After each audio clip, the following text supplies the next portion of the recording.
Welcome again to this Easter weekend edition of the Common Sense Crusade. Easter is, of course, a commemoration of Christ's resurrection. And I say of course, but I wonder how many people will be considering the meaning of Easter this weekend. Attendance at Easter church services had dropped by 66% in just a decade. And only 46.2% of people in England and Wales identify as Christian these days. Britain is no longer a majority Christian nation, and the impact is felt when, as happened this week at Oxford, a college reportedly cancelled its annual St George's Day dinner in favour of an Islamic iftar. That despite a Magdalen College spokesman saying all major Christian festivals are celebrated. That all brings us to this week's Duel, and to debate this topic, I'm joined by my duelists, my sidekick Emma Webb, and this week's nemesis, founder of Novora Media, Aaron Bastani. Emma, has Christian culture been de-Christianised?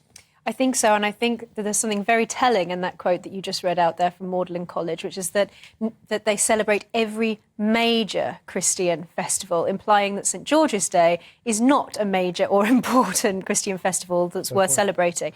I think all you have to do is take one quick look at, this is speaking of the Church of England, not of the majority of Anglicans or even the majority of Catholics or Protestants or otherwise.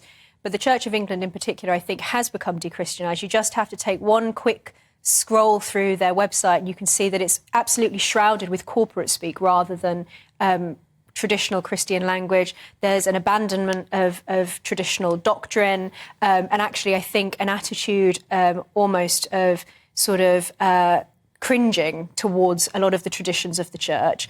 And part of this, I think, is, that bringing in extraneous ideas from outside of Christianity. You see it within theology, with bringing in critical race theory, other progressive ideologies. But there's an awful lot going on. But I think actually the reason why we're seeing this decline in Christian numbers is because people don't want to attend church services that aren't meaningful, where you feel that the clergy don't really truly believe in the gospel. If people are attracted to Christianity, it's because they're attracted to the truth. And I think that this sort of cringing, self-deprecating attitude that the church has taken on, as well as a sort of lack of belief in its own ideas and taking on all of these external, predominantly secular ideas, or you might say some new religious ideas, I think that is part of the problem and that is contributing to the decline. A lot to break down there. It sounds like Emma thinks it's doctrinal, it's theological, it's also community, and the language that's being used. What do you say, Aaron? Is Christianity being de-Christianised? I think there's a lot there. I had a few separate points which perhaps you guys wouldn't necessarily agree with. The first is we live in a capitalist society.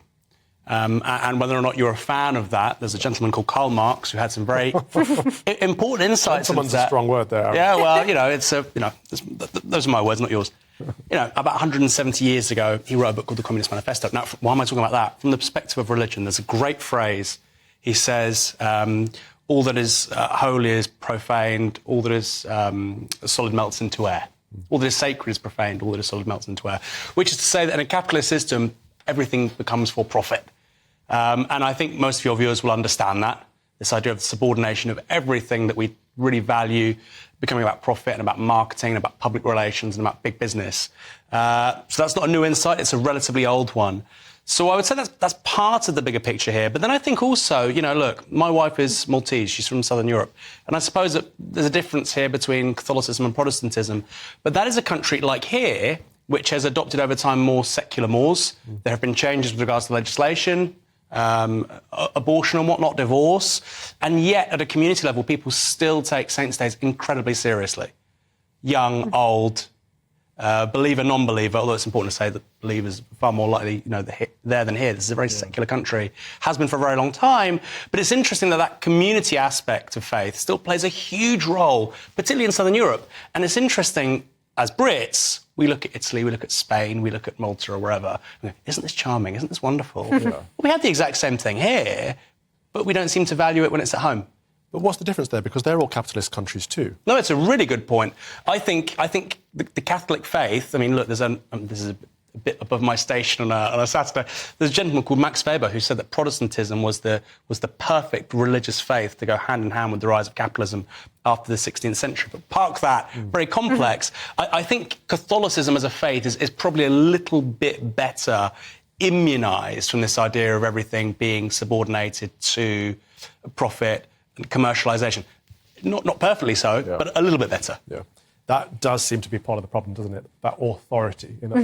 The Catholic Church has this magisterium, it has its papal infallibility, it has protections, guards against wokeness. And it does seem to be wokeness playing its hand here. If we look at the northwest of the country, Lancashire, Merseyside, Copeland, Cumbria, all roughly still 66% Christian. It's London and the southeast where, Tower Hamlets, for example, 22% Christian. No surprises there.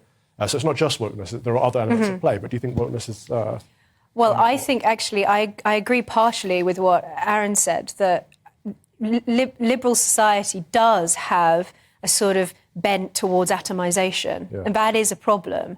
And I think possibly one of the reasons why you see less of a decline in the north is partly because it's sort of reasonably more homogenous. It's not one, with the exception of some of the major cities, it's not a kind of like cosmopolitan centre. And so those sorts of areas always hold on to traditions longer, no matter what country you're in.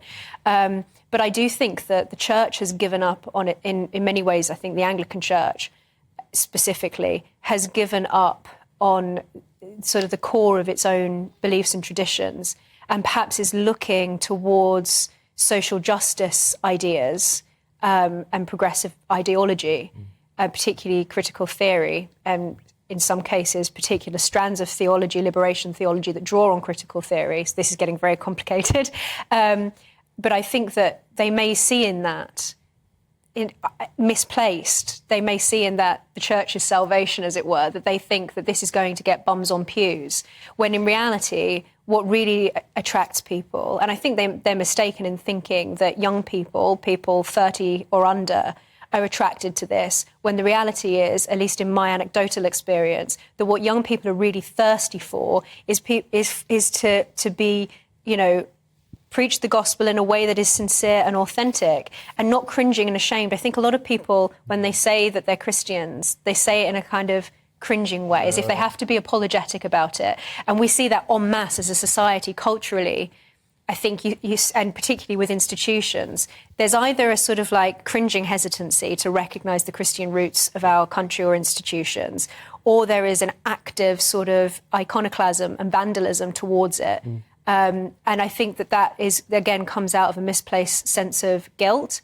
And I think they truly do believe that if they look to these new ideas, that they will find their salvation in those ideas rather than in the ideas of the gospel. Again, so much packed in there, Emma. I want to call Aaron up on two of these points that you raised. So firstly, the iconoclasm and the whole embarrassment about being Christian. So you two both prayed the Lord's Prayer with me just then. I'm thankful that you did. But were you embarrassed about doing that?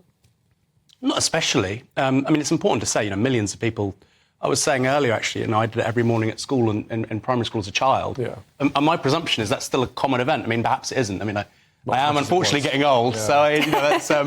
But so for me, it's a very commonplace, everyday thing. I think it's also a very powerful message, even if you don't necessarily believe in God. I think the idea of forgiveness is the key message of the gospel, and it's an incredibly powerful and potent message.